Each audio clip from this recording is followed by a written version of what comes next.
Hoy ha muerto Stephen Hawking, el científico de mayor renombre después de Albert Einstein. Un momento para recordar su gran obra y conocer cuál fue el error de Hawking.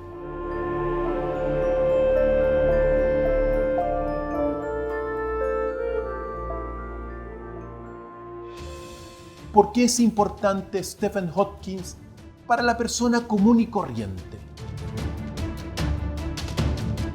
Stephen Hawking es importante para la persona común y corriente porque se transformó en el principal divulgador científico del último tiempo después de Carl Sagan. Gracias a él, conocemos cómo es el universo. En este sentido, uno lo puede graficar como un globo que se infla. La estructura del universo es parecida a esto. Tiene 13.600 millones de años y comenzó a partir de una singularidad, el Big Bang. Desde ese momento comienza una expansión del universo que nos lleva a nosotros dentro de ello. Stephen Hawking enseñó esto y mucho más.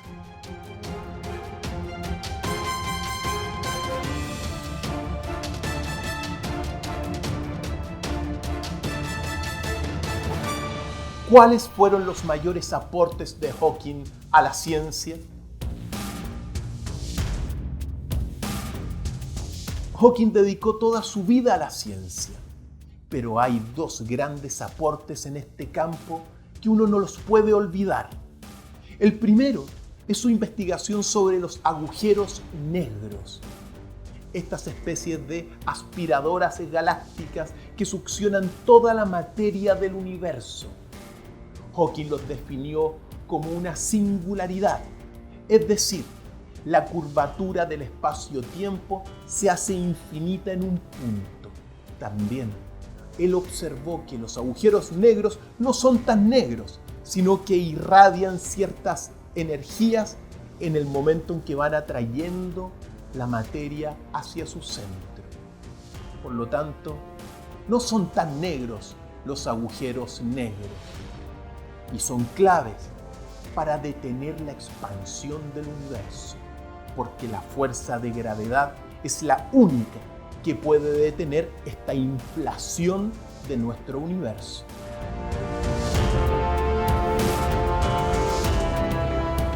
El segundo gran aporte de Stephen Hawking fue su estudio sobre la historia del tiempo. Tomando todo lo que es la relatividad general de Albert Einstein, él sostuvo que a partir del Big Bang se generaron muchas líneas del tiempo posibles.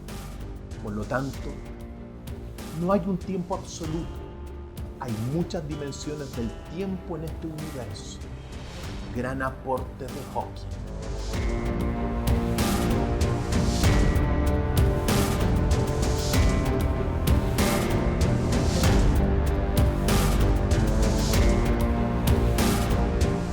¿Cuál fue el mayor desafío científico de Stephen Hawking?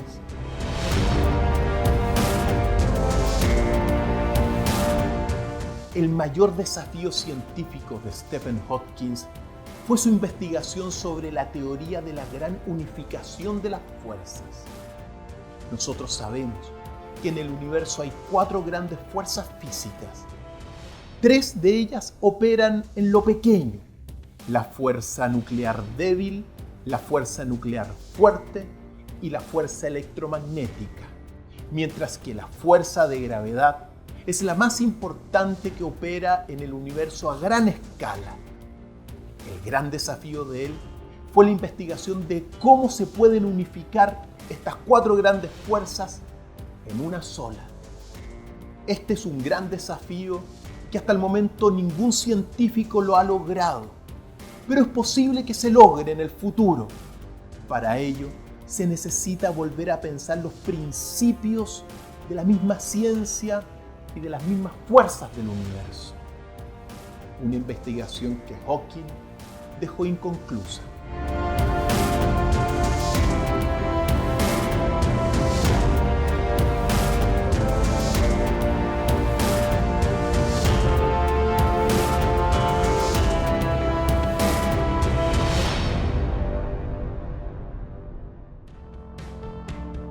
¿Era ateo Stephen Hawking? ¿Cuál es su pensamiento religioso? ¿Tenía algún pensamiento religioso?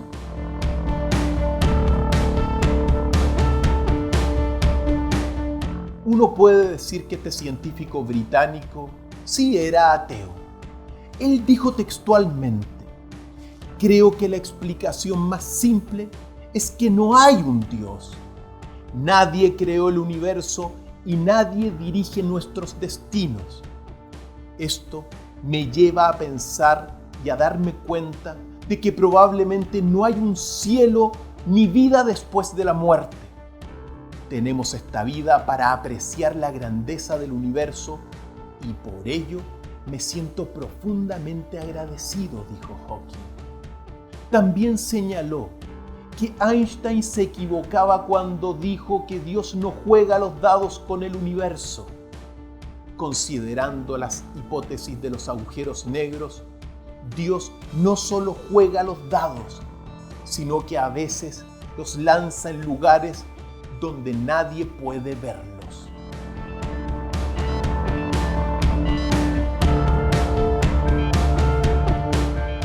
¿Cuál fue la mayor predicción científica de Stephen Hawking? Hawking hizo muchas predicciones científicas, pero quizá la de mayor impacto fue haber anunciado que la humanidad está destinada a la extinción en 600 años.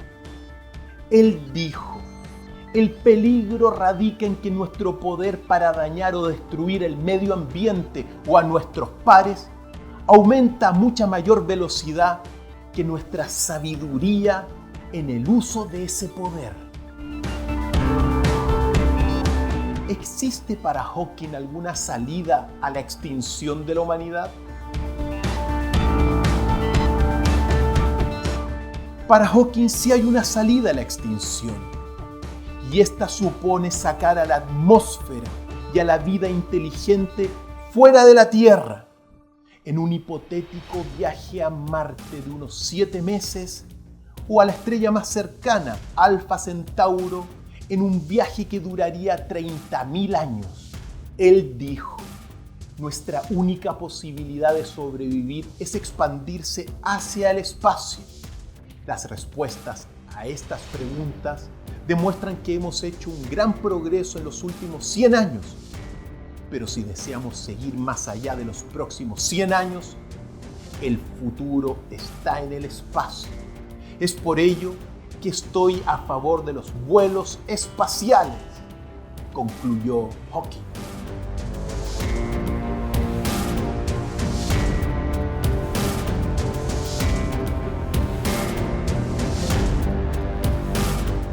¿Se puede viajar en el cosmos de alguna forma que no demore tanto?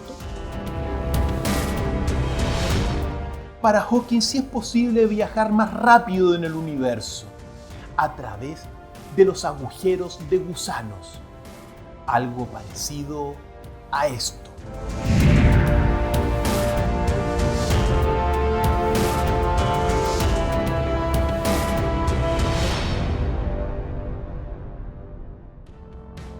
¿Estamos solos en el universo?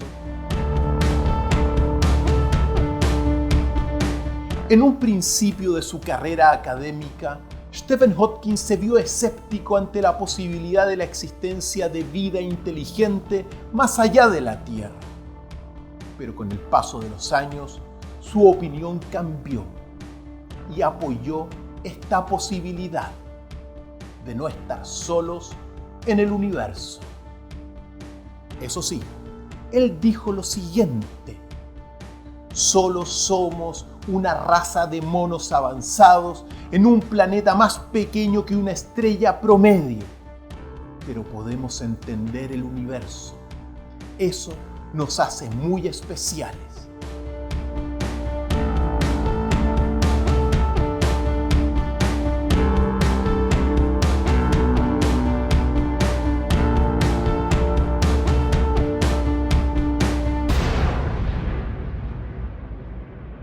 Finalmente, ¿cuál fue el error de Hawking?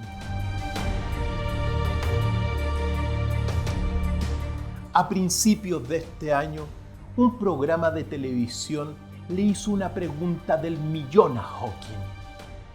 ¿Qué había antes del Big Bang? Hawking respondió que nada. Su respuesta se extrae de una teoría conocida como la propuesta sin límites, en donde el universo no tiene fronteras y está autocontenido. El espacio-tiempo es como la Tierra, una superficie cerrada, sin fin y sin límites. Él dijo, no hay nada al sur del Polo Sur, por lo que no había nada antes del Big Bang. Su planteamiento se fundamenta en la teoría de la relatividad general de Einstein, en donde una singularidad o una curvatura infinita del espacio-tiempo como el Big Bang no se puede definir, un lugar donde las leyes que gobiernan el cosmos no existen. El error de Hawking ha sido intentar ir más allá de los límites de la física e incursionar en campos epistemológicos que no son de su dominio. Sucede que el origen del universo significa antes del Big Bang, algo que precisamente no ha podido ser definido por la astrofísica, aunque los esfuerzos están empeñados en la elaboración de la ambiciosa teoría de la gran unificación de las cuatro fuerzas. La física de la materia condensada de altas energías solo ha podido definir el principio del cosmos, el Big Bang, exactamente desde 10 elevado a menos 43 segundos de ocurrida la explosión, pero no el tiempo cero o el origen.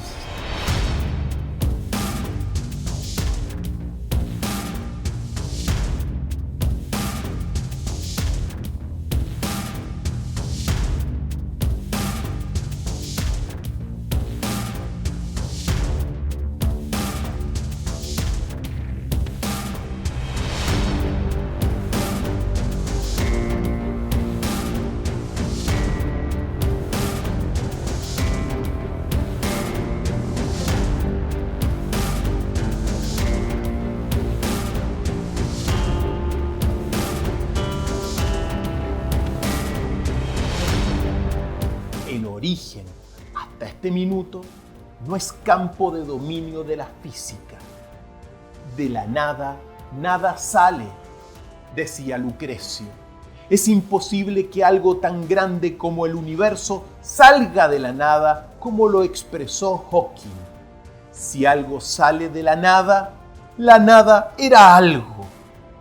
En realidad, en la teoría del Big Bang, no existe ninguna referencia a la nada o a una creación ex nihilo.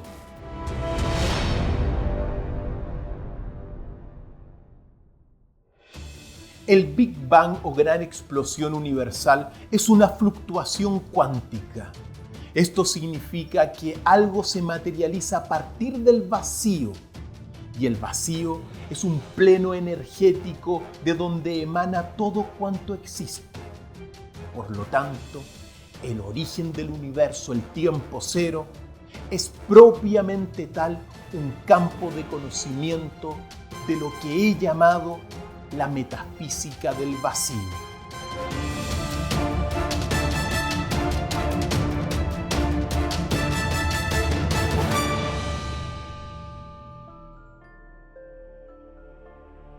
Hoy ha muerto Stephen Hawking, pero su obra sigue viva en nosotros y todavía hay mucho que aprender de ella para seguir avanzando en los límites del universo.